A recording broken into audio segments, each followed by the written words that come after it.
Hi, everyone. Welcome to today's lunchtime talk, online artist talk with Kathy Tynan. My name is Chris Clark. I'm Senior Curator here at the Glucksman, and very pleased to welcome you all here for what I'm sure will prove to be a very interesting discussion with Q&A to follow. This series of talks forms part of our program for the Glucksman's forthcoming exhibition, Home, Being and Belonging, Contemporary Ireland, due to take place throughout 2021. And really, this series encourages you to hear from and to discuss practices with some of the participating artists. Kathy Tynan, who will be joining us later on, and we have a pre-recorded presentation talk by her to follow my introduction.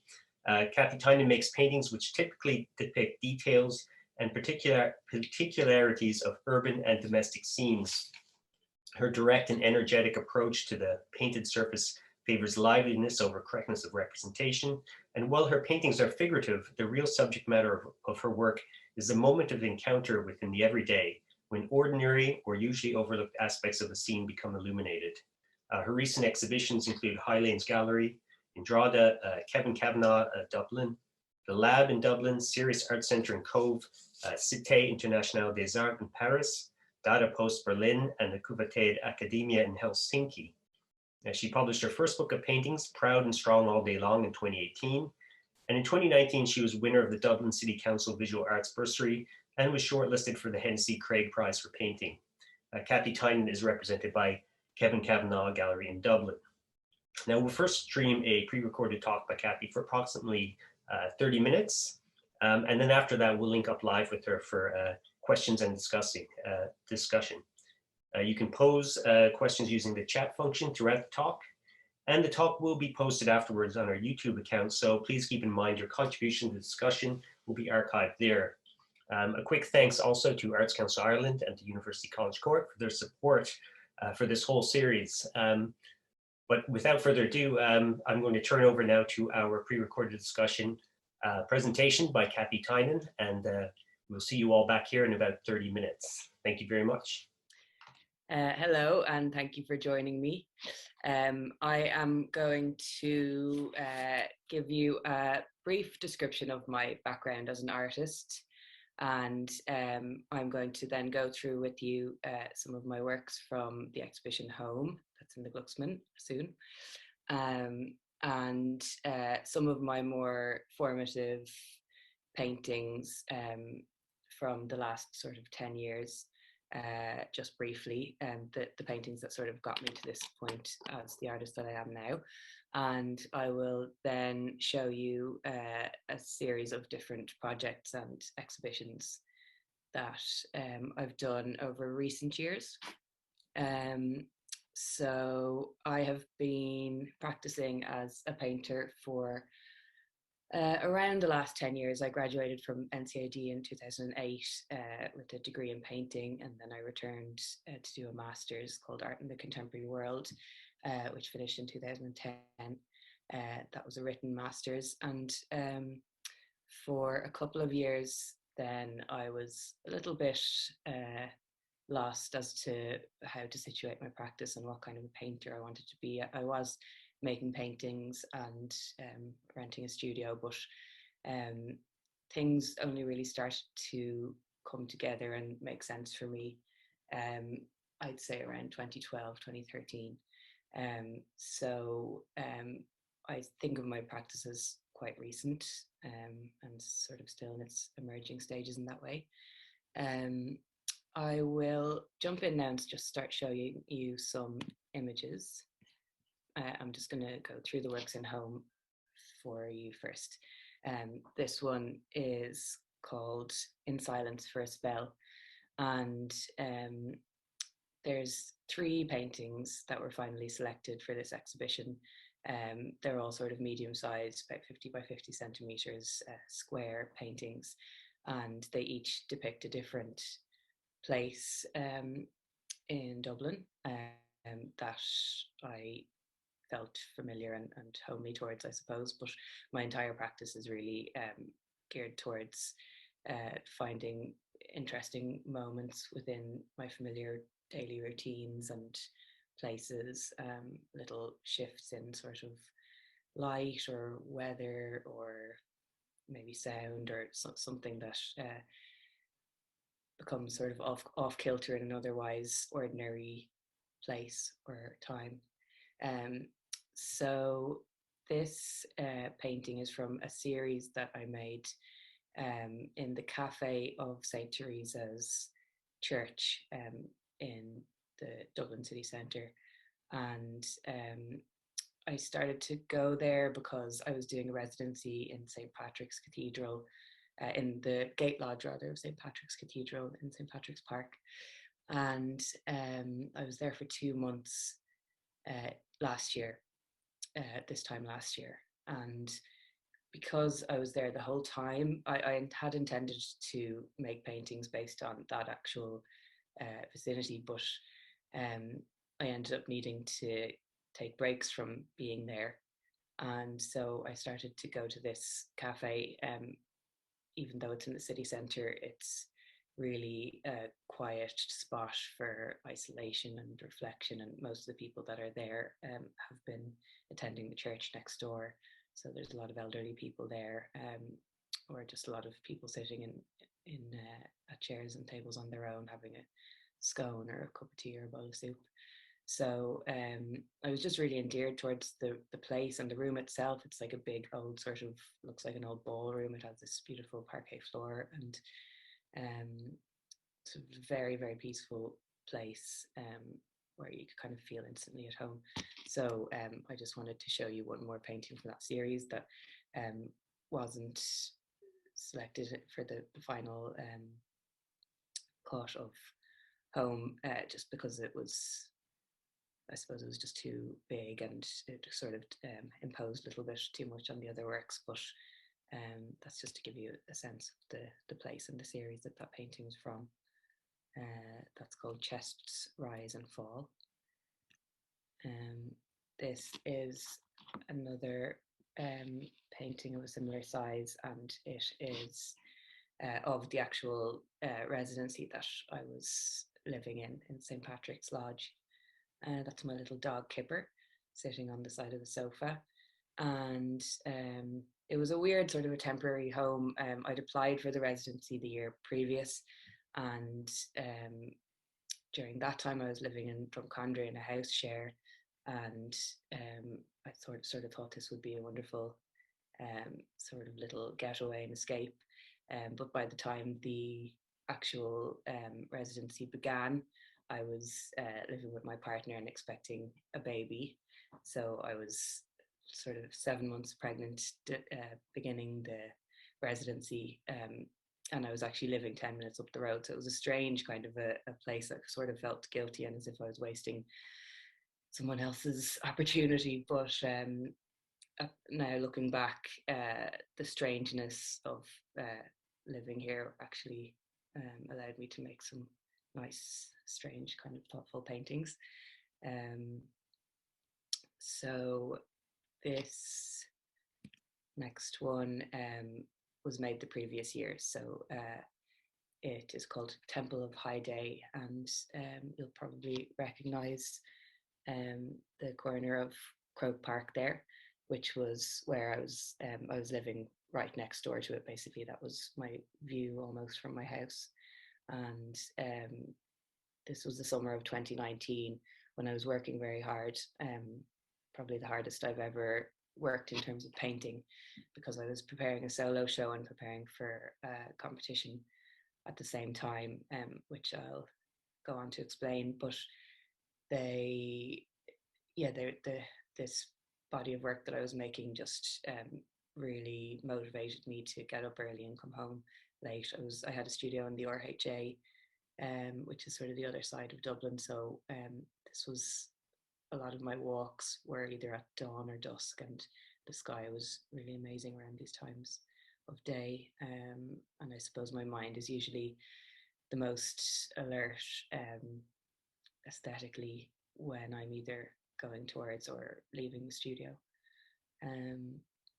So they are the works at home. I'm going to go back and show you some older works now, just a few. This is from 2013, and this painting was important to me because it sort of began me working in this style that I work in now, which is this sort of loose, naive, sort of childlike style um, that kind of contains a lot of flat compositions and sort of delicate lines, but mainly, I suppose they'd be unified in terms of all of my paintings select a sort of a moment of um, awkwardness or something being slightly out of place or looking a little bit funny, um, or um, just sort of catching the eye in a certain way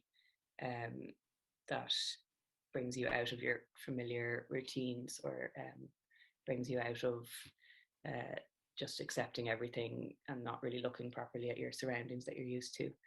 Um, so this painting was shown in an exhibition called Panorama that myself and another painter put on in Palace Projects in Dublin.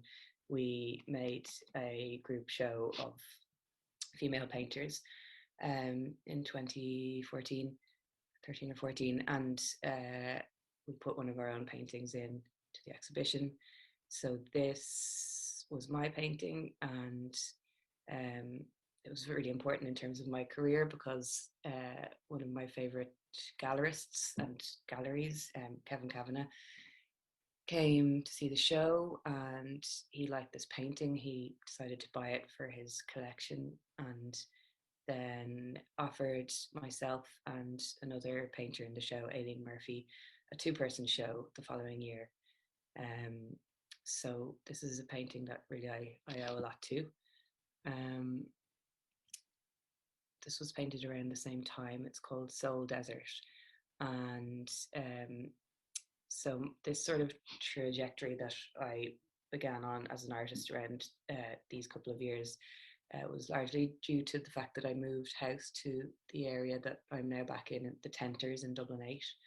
Um, it's um, it's a big old factory kind of built area, lots of semi-detached houses from around the 1900s, and they're all very similar, but all very contain lots of different little quirks, and everybody has put their own stamp on their house, as everybody does. But I started to be really fascinated by the little differences between houses, which will be highlighted a lot of the time by the sky or the light or the season or the time of day. So I painted a lot of paintings like this, and I still do. Here's another one from a couple of years later. It's called All of Old. So at this time, and you can see, I suppose, a bit of progression here. I'm starting to paint. It's still in a kind of a flat and childlike way, but I'm starting to add in a bit of more perspective and detail.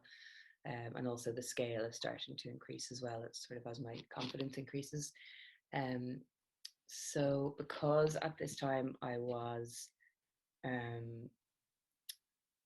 looking in a lot of people's windows and gardens and houses, and taking photographs, I started to feel a little bit paranoid and guilty about that, and to wonder whether or not that was okay and whether people would feel that I was kind of exploiting their privacy.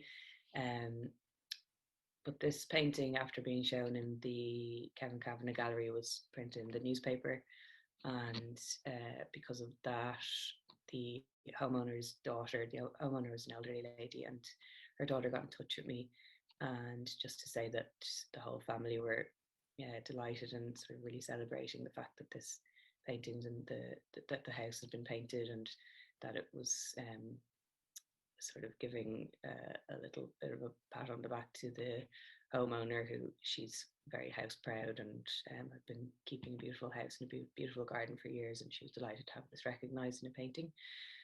So that gave me again a bit of confidence to go forward and to not be worried about upsetting people with any of these paintings. And so this is again a similar theme.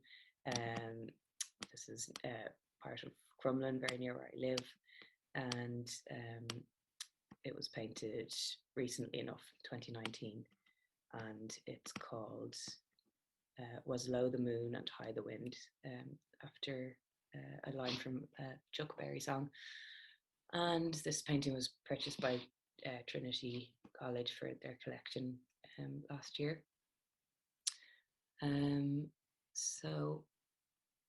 Yeah, just the last one in the sort of the formative paintings, just to reintroduce here Kipper, my dog, who's still with me, and he was another big reason that I started to look at things with fresh eyes and to decide to paint the kind of subject matter that I did, largely because I was bringing him for walks and stopping and looking at things when he did, and sometimes even through his perspective, and even just being out walking in familiar patterns and routes, and discovering new things in each time. So I owe a lot to this dog, and he features in a lot of my paintings. So that leads me on to the first project I'm going to talk about, which is an exhibition in Kevin Kavanagh Gallery in 2019, a solo show called Green Like Now. So this show was contained sort of medium-sized works that were sort of quiet in tone. I'll show you that as I go through. They were all sort of as all my work is sort of semi-autobiographical, but this particular show was really a year in my life. So it kind of took you through the seasons and through the places that I visited that year. This is from a field outside Kilkenny town, city rather. It's called Keep Some Steady Friends Around. That was a winter painting. This was a spring painting. It's called Finger Shaped Shadows. And this is one of my favorite moments in the year, is when I get to paint my cherry blossom paintings. I restrict myself to one a year, and I've made them for about 6 or 7 years now. And the reason I just allow myself to paint one a year is because it's an occasion for me. It's really exciting, and it represents, obviously, for everybody, the beginning of summer, and just sort of fresh energy and hope and all the rest of it. So this was my cherry blossom of 2019 when I was living in Drumcondra. And this was a summer painting. It's called again, Stranded Without Love. And I was house sitting for a friend who lived beside the Phoenix Park for a few weeks this summer, and it was quite a wet summer, and because of that, the green of the park was just really vibrant and sort of mind-blowing. I felt like I'd been sort of for a swim in the sea every time I came out of a walk from there. It was so refreshing. And this is a strange little shelter that a lot of people really don't like and think is really ugly, but I really like it. And it not only sort of provides shelter for tourists and walkers during the day, but you'll see homeless people sleeping under it at night. And as another aspect of this exhibition was that it was sort of my first time collaborating with another artist. The artist in question is called Isadora Epstein. She's a performance artist and she writes plays. And this is a portrait I made of her doing a play. And this is her in real life. And she is playing Venus as part of the play Pretty Feelings, which she did with the musician and illustrator Ruan Van Vliet and the musician Conor Lumsden, who's not in the picture. But the three of them performed this play in response to my paintings. So basically, Isadora, or rather Venus, as she's played, who she's playing there, was the boss of a dating agency, and she was offering dates through my painting. So each of my paintings was a different date that she was offering. Difficult enough to explain, sort of one that you had to be there for. But this was part of the Fringe Festival that year. And there is me. I had to introduce and say goodbye at the end of the play. So I painted also, mainly it was in response to my work, but I also painted some things in response to the play, such as the drum skin that you see there, the circle of the drum. So then also that summer, the big thing I was working towards was a competition in the RHA, in the Royal Hibernian Academy, and it's a painting competition called the Hennessey Craig Award. There's a big cash prize for it, which I didn't win, but I, along with 4 other painters, was asked to submit 4 paintings. And so, even though they were all made during the same time as the paintings for Green Like Now, they were very different in tone, in that they each one had to really stand alone and display some kind of painterly strength, or so I thought anyway. So this, I suppose, there's Kipper again there in the foreground, and this painting is called As Beautiful as a Dog, and Kipper's in front of the head of Michael Collins there in Merrion Square. And this one was, I suppose, the most typical in terms of my work. I wanted to do a sort of a statement piece, but also a landscape. This one is a portrait, and that's, so I wanted to make a landscape, a portrait, a large scale painting, and a painting that looked at light. So this was my portrait, obviously. It's called Over Heavy Seas. I began it on my brother, it's a painting of my brother, and I began it on his 30th birthday, when he was living in Canada and I couldn't see him, and I completed it then that summer. A couple of years later I returned to it and completed it, and it was kind of a divisive painting in terms of my audience. A lot of people really didn't like it and felt like they needed to tell me so, but I always really believed in it because I painted it with a lot of affection, and as a result I then submitted it to the Zurich Portrait Prize in the National Gallery last year, and it was shortlisted for that, so it's currently hanging in the National Gallery, and it also featured on the cover of this winter's Poetry Ireland magazine, so I was right to stand by this one. This is a painting that came from, as a result, this is a painting where I wanted to look at light, and it came from a residency that I did in Paris in 2018, which I'll return to. I painted a lot of statues that summer. I kind of liked the transition from stone to paint, the kind of softening of the stone into paint. And the subject there is Saint Geneviève. She's the patron saint of Paris, and she was standing in the Luxembourg Gardens in Paris. But the real subject, I suppose, is the light coming through the trees there. And this was my most large-scale painting, which still isn't very large in terms of painters who paint large. It's about 1.5 meters long. But it's big for me, and I sort of wanted to challenge myself to paint something big with lots of detail in it, so sort of to maintain the same sort of small brush strokes and delicate marks on a large surface. It's called Lehanta Sira Isasana. It is, I took a small holiday to Brighton, to the beach there, and it was a really huge heat wave, so the sky was almost that purple colour.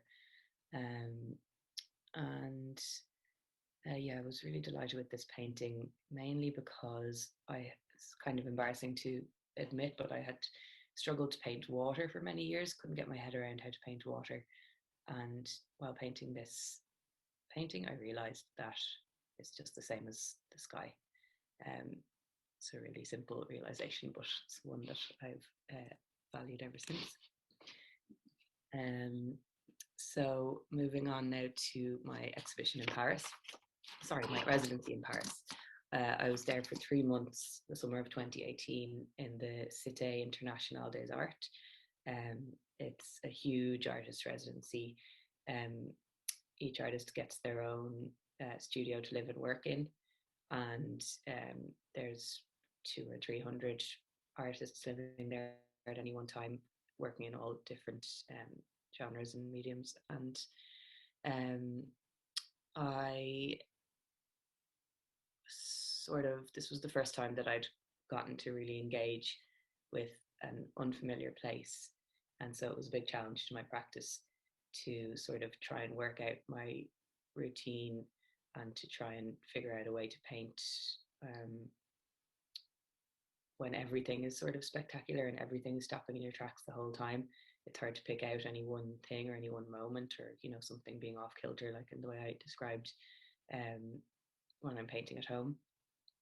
So rather than try and replicate that, I kind of gave into the tourist gaze, which I ended up finding was kind of similar to how I work anyway. It's this sort of outsider gaze where everything is sort of new and unfamiliar.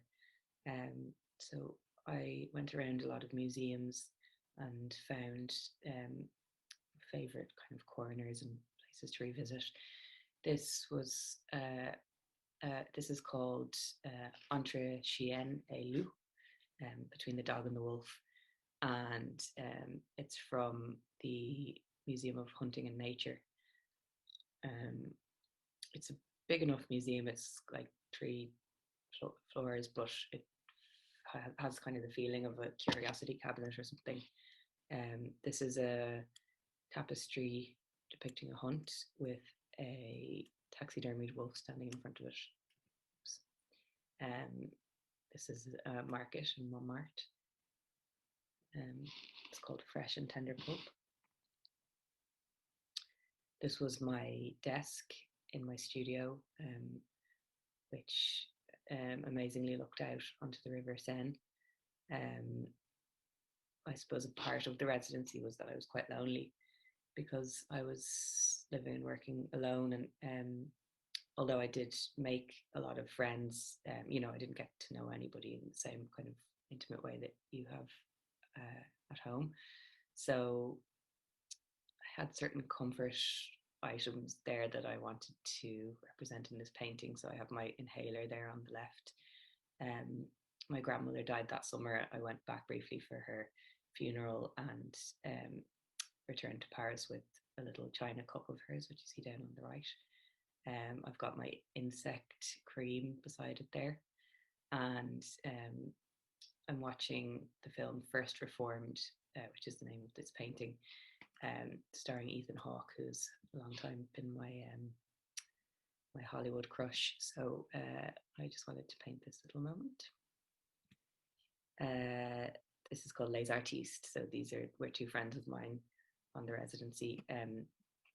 Probably the most interesting part of the residency, as well as just being in Paris, was meeting people from literally all over the world. This guy was from Togo and the girl's from Macedonia. And yes, just a complete immersion in other cultures and constantly meeting new people. And there's sort of a nice freedom in just really straightforwardly asking people where they're from and what their country is like, and they would do the same for me, and there was no kind of shyness about that. So it was really eye-opening in that way. And this is another corner of the Museum of Hunting and Nature. So incidentally, this painting here and this one here were both in the RHA's annual summer show, and as a result, I was selected to be in that Hennessey Craig prize that I talked about. And just an example as well of my paintings of statues. This is called Another Old Rose. And that was my studio Parasite. I had a little exhibition at the end of it. And that's it. That's the view as well. And my bedroom is behind that curved wall there, or my bed rather. So it's small enough living space. And the last project I'm going to tell you about is my exhibition this time last year in the Highlands Gallery in Drogheda. So it was a two-person exhibition with myself and Andrew Vickery, another painter who I admired for a long time. I first came across him when I was in college myself, and then I used to work as an invigilator in the Douglas Hyde Gallery, where I invigilated for a beautiful exhibition of his. So I was really thrilled to be offered this two-person show in the Highlands with him. We both sort of decided we were going to just do our own thing, work on whatever we were working on, and let the connections kind of happen in the viewing and the curating. So I decided to take it as an opportunity to show a sort of wider range of my work and some of the sort of stranger paintings, mainly because it's a nice big space with lots of nooks and crannies. I'm just going to show you it here. So this is it's in a converted church. So it's nice big huge rooms and another little room in here. We got a little room each to show different work again. So I showed drawings and smaller works. And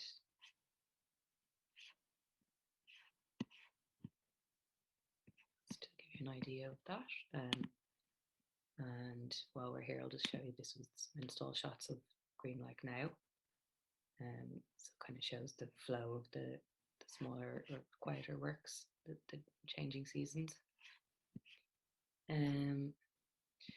So just to return to my slideshow. So yeah, this is a painting of Picasso's interpretation of Manet's Déjeuner sur l'herbe. They're large-scale sculptures outside the Modern Art Museum in Stockholm. I took a short trip there in 2019 for no particular reason really, other than that trips that I take alone with a sort of a motivation to find things to paint can often just be amazing and inspiring, and everything's sort of heightened when you're in a foreign country alone. So I suppose after having been in Paris, I wanted to recreate this in that experience in a small way. So I went to Stockholm for a few days. This is called Packed Light, and this was from the same walk around the city that day. I don't know what this church is called, but this painting is called Souvenir. So I showed those two in the High Lanes. And then I also showed these two paintings, which kind of a rule break in a way for me, because usually the way I work is that I walk around, photograph things, bring them back to the studio, make sketches, and it's all very much coming from my own experience. But these two paintings are members of my extended family, and they're both made from found photographs. So they don't really fit in with the rest of my work that I've exhibited, and yet I like them, so I wanted to have I was grateful to have the opportunity to show them in this exhibition. And again, this was sort of a strange one because it's called Morning Sick, and I almost wasn't able to paint while I was pregnant because I had quite bad morning sickness. But I made a painting about that experience anyway. And I could just about stomach beans on toast during that time. and that the plate I'm eating it is another from that set of my granny's china that I inherited. So that that brings me up to the current moment. I'm just going to show you a couple of sort of a sneak previews from some paintings that I am currently preparing for an online exhibition in April with the Kevin Kavanagh Gallery. So because I've been, as everybody is, restricted to my home surroundings, I've sort of gone back to basics and started to just look at the sort of local nature and foliage and animals and changing light, and gone back to sort of my roots, I suppose, in terms of looking around at my familiar settings. So these are 3 paintings I'm going to show you. They don't have titles yet.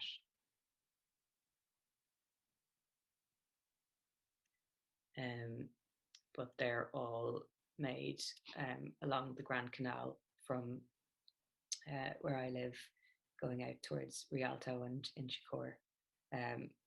It's a lovely kind of scruffy, mucky part of the canal with lots of wildlife and nature and weeds, and it's a peaceful enough area. So I am working on this series at the moment, and very excitedly anticipating my annual cherry blossom painting, which hopefully can be made next month. We'll see what the weather does. But that's the end of my presentation for now. Thank you very much for having me. Hi, welcome back. And I think I can invite Kathy here to join us live. Here we go. Just get this back and running. Hello. Hi, welcome back. Thank you very much for that. Thank you. I thought it was really wonderful how kind of candid you are about, not just about the way you work, but I think also that whole kind of progression of your kind of career and your practice as well. And also thanks for introducing us to Clipper. He's lovely. Oh, yes, he's very important. He's a recurring subject, I know, Sarah, as well. Obviously, we're going to be taking loads of questions here from our audience as well. But just to get the ball rolling, I have a few myself. And I guess one thing I wanted to just start with is, and maybe this is something that applies to kind of any painter, is that, you know, when you're taking on a medium that's so loaded with kind of a historical baggage and legacy, you know, who are some of maybe the painters that influence you, even particularly in the early stages of your career? I mean, were there particular practices or artists there that piqued your interest and maybe helped kind of direct your artistic practice towards painting in particular? So when I was a teenager, I mean, this is a really obvious one that probably most painters would say, but I went to Paris as a teenager to the Musée d'Orsay, and I saw the Impressionists, and that was mind-blowing for me. And just the colors and the light and the paintings and everything, Monet particularly, just totally blew my mind. And between then, when I was 16 or 17, and then 2 years ago when I went to Paris again to look at art, I had these recurring dreams. Every time I had like kind of a creative drought, I dreamed that I was like flying over the River Seine and going into the Musée d'Orsay and looking at the Impressionists. And so I built it up in my head. It wasn't the same. When I went back, I was interested in other work, which is probably a good thing. But that was my very early kind of ignition into painting. And then when I was in college, I was more, I suppose, developing my style as it is now, which is kind of, I was looking at one person who I liked was L.S. Lowry, who I still like, the northern painter of modern life. And then another person who influenced me a lot was Norbert Schwantkowski, who was actually an external examiner in NCAD at the time. So a lot of us were looking at his work. But I suppose those 2 painters, among like so many others, but they kind of got me interested in a sort of a pared back, childlike kind of a take on painting that I sort of developed in my own way then. Yeah, I mean, I guess I wanted to ask you a little bit about, I guess, kind of style as well, and maybe also this kind of way of working, this kind of observational approach that you seem to deploy in your practice. And you mentioned in the talk, kind of at the outset, that your practice is geared towards interesting moments within your familiar daily routines, and also like off kilter shifts in light or weather. And I wonder if you can elaborate a little bit on this practice or on this process and how important day-to-day routine is in the selection of subject matter. And in particular, I'm thinking, is there a balance between the familiar and the unusual that you kind of strive for in your selection of work, the kind of things that um, is there kind of a moment there that you're kind of you're keyed towards, that you can feel, yes, there's a painting right here. Yeah, it was funny because I kind of mentioned about my earlier practice when I left college. I was really struggling and didn't really know what to paint, and I was making paintings, but they felt like just kind of pictures. I couldn't call them art because I didn't feel much towards them. And there was some kind of just a balance that came in when as I mentioned, I moved to that area in the Tenters. I got Kipper and started to walk around, and the moments that would inspire paintings like literally stopped me in my tracks. Like there was no denying them. I'd, mainly because of the sky around there. Um, yeah, sky and light, basically. Just I'd be I don't know what it was, but it was just like a rebirth, an aesthetic kind of born again kind of a situation where I would actually look like really odd, like just kind of standing and absolutely staring at a part of a tree or a corner of a house or something. And then that spurred me on to, like, I don't do that so much anymore, but I've kind of refined, or kind of become more less dramatic about noticing things, and having confidence to kind of discern something that it can be just a sort of a particular curve of a branch or a little way that a garden fence is spiraling, or anything like that. But um it's not something that I could define. And uh because a lot of my subject matter is so familiar, I do get helpful, or trying to be helpful, friends and family members and stuff sending me pictures saying like, oh, this is such a you painting, why don't you do this? And it's kind of like, nah, it kind of has to be from me, and it has to come to me rather. um it's not really something that I can capture or define.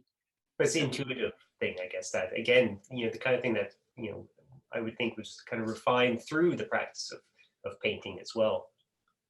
Yeah, exactly. And now that I know how I paint and what I like to paint, it can I can notice something that I think that would be really nice to paint, and I'd love the feeling of painting that, and that's why I'll choose it rather than it being the subject matter itself that I really need to explore. It can be the idea of painting it.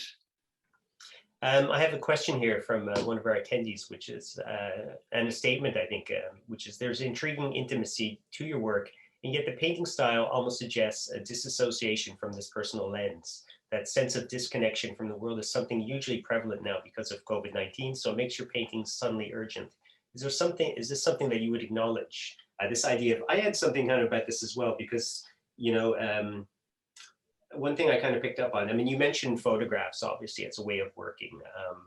And maybe there's kind of practical reasons behind it as well, but also the sense of kind of disassociating yourself from the all too familiar. And even the thing I kind of picked up on was this idea of maybe painting statues or off of screens as kind of proxy for the human figure in a way. But yeah, I wonder if that's something you can talk about, this idea of the disconnection sometimes, or how you can kind of step back from things that maybe are so familiar that you can almost see past them.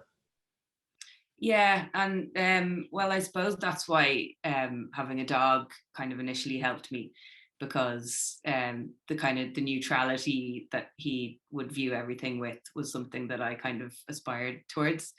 Um, and it's similar to a child, or like a very small child or a baby's view of the world, where you're not discerning, you're not kind of looking at things in a kind of a way that has already got its value kind of inscribed into, you know, what you should look at or what you shouldn't look at. So yeah, I think neutral is kind of the word that I like, as opposed to alienation, because it's not like alienation kind of would kind of imply that I am unhappy or feel left out of what I'm looking at. So it's not so much that as much as I'd like to be yeah, just see things as if they were all for the first time. And it's impossible as well. So I suppose there's always like a little bit of a loss there, and there's always a little bit of a kind of a failed aspiration or a little failure there, because obviously I am a trained artist, I'm an adult, I know exactly what I'm doing and what I'm looking at the same time. But yeah, the dream would be to actually be able to step outside of it and see things in a kind of flat, neutral way. Well, I think it kind of leads into another thing I was kind of interested in, which is this correlation, I think, between your style and also this observational kind of method you employ. And I wonder if you can talk a little bit about this idea of, you said something, you mentioned childlike approach, but also the idea of awkwardness in your style paintings. And I wonder if you see a correlation between the type of painting you do and this experience of kind of re-seeing the familiar, or this kind of outsider gaze that you had mentioned before. Is there a correlation then between the way you're trying to kind of refresh the familiar and the deliberate employment of a painterly technique that, you know, uses a certain kind of awkwardness, that has kind of that strives for kind of childlike quality in a way? Yeah, it's something that I don't, I let it happen, you know. I don't try and force a style. It's exactly how it comes out naturally to me. I do try and paint everything well, if you know what I mean. I don't ever try and do things wrong on purpose. And at the same time, if I wanted to paint something very realistically, I know that I could. I'd be really bored by it. But yeah, so I suppose it's about kind of an energy that I'm trying to bring from the time that I saw the subject or the scene. And even though I do kind of take steps to remove myself from it, in terms of like, I photograph it, I put it on the laptop, I sketch it, I edit it a little bit, I then try and regain that kind of immediate energy that I felt in that moment, or that feeling of awe or curiosity or awkwardness. So yeah, the awkwardness is very natural, I suppose. And if I ever tried to make it, to force it, it wouldn't work either. It's yeah, I don't know. It's what catches you, I think. I mean, in a way, you know, when you're talking about kind of idea of routine and things that are your familiar sounds and things that people know, it does kind of imbue I think the spectator with something that I would imagine is relatively parallel to the way you see things as well. You know, this kind of sense of kind of, you know, I hesitate to use the word wonder, maybe because of its all its connotations, but this sense of surprise maybe is more appropriate. You know, to kind of see something but kind of tweaked or kind of made strange in a way, I think is kind of fascinating in your work. Yeah, yeah. A lot of the things that stop me as well is when something looks funny, like as in humorous, and that, I suppose, I try and paint that.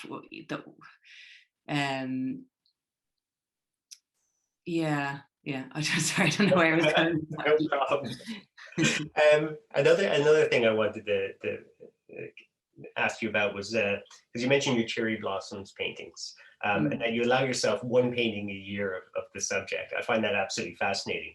Can you talk a little bit about this approach of self-imposed limitations in a way, and what you feel you kind of gather from that in your practice by saying, I've got one take at this, one go at this once a year, What do you think that brings to your work?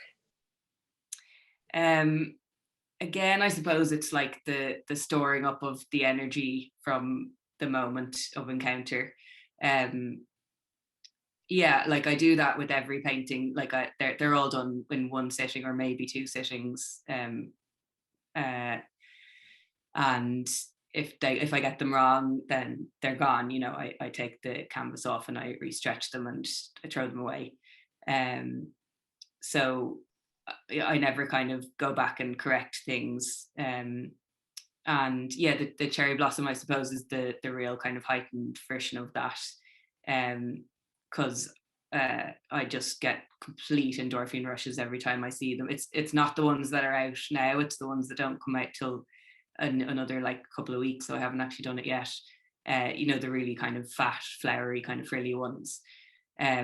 So there's ones that are around the corner for me that I'm just kind of stalking at the moment, waiting for them to come out. But I just, yeah, there's a certain adrenaline rush and rush of energy that I see, and I know that I can only kind of have that once and translate it once a year to the canvas, because it's like the first time I see it. And yeah, I actually did break that rule last year. I did 3 because I needed that extra boost last year. We'll see what happens this year. We're all allowed our little extra pleasures. Well, there are unusual circumstances last year. Exactly. So, you know, maybe we all needed more than one cherry blossom painting. Another thing I wanted to ask you about was your choice of titles. And I'm sure I'm not the first person to pick up on this, but you know, they're very evocative and even kind of poetic. And I wonder, could you talk a little bit about how you decide the title in artwork? Where does that come from? I mean, I know you alluded to a Chuck Berry song title, which raises a whole other series of questions of what is about Chuck Berry's music that might have inspired a connection between the song and the work. But maybe you could just elaborate a little bit on that idea of kind of titling a work and what it means to give kind of a more poetic title to one of your paintings. Yeah. So I, you know, my work is very unacademic and very kind of what you see is what you get. And at the same time, I read a lot and listen to a lot of music. Not while I paint, obviously I don't read while I paint, but there'd be certain lyrics or words floating around in my mind as I'm painting, and they kind of get caught up in the paintings. So there's paintings that I'd look at and, you know, it would remind me of a certain song or book or things like that. So because I'm aware of that, I have so if I'm enjoying say an album or a book at that time, I'll gather up lines and words and sentences in my notebooks, and in the sketchbooks I will gather them up and kind of I won't assign them to particular paintings, but once the paintings are made, I'll go through the notebook, and kind of it's kind of like a book of baby names that I use for that time, and I'll see which ones kind of suit which paintings. So at the moment, and somebody I come back to all the time is Bill Callahan. He's an American folk singer, and he there's, I don't know, there is a certain naivety and directness and lyricism in the way that he speaks and sings that I just feel like I can assign titles from him a lot of the time. And another person I come back to all the time is Clarissa Specter. She's a Brazilian modernist writer, and she wrote a book called The Passion According to G.H., which is about a woman going around her apartment one day and finding a cockroach and becoming completely fixated on the cockroach to the extent that the whole rest of the world falls away, and she has this almost mental breakdown and rebirth from looking at this one cockroach. So something about that I felt kind of company for my work as well, just kind of becoming totally fixated on a detail. Absolutely wonderful. I just said, I mean, also just to pass on that, I had a number of comments here from people as well who just want to say a big thanks for sharing your work, and also some of the kind of stories and the influences I think that inspired them as well. And very much looking forward to the online show in April with Kevin Kavanagh as well. So yeah, it's I have to have everything in by next week. So I don't think I'm going to get the Cherry Blossom done. Unfortunately, they're not out yet. But well, something to look forward to after the show. But yeah. thank you very much, Kathy, and we'll look forward to seeing your work in the Glucksman and later on this year as well. So thanks everybody, and thank you very much, Kathy Tynan. Thanks a million.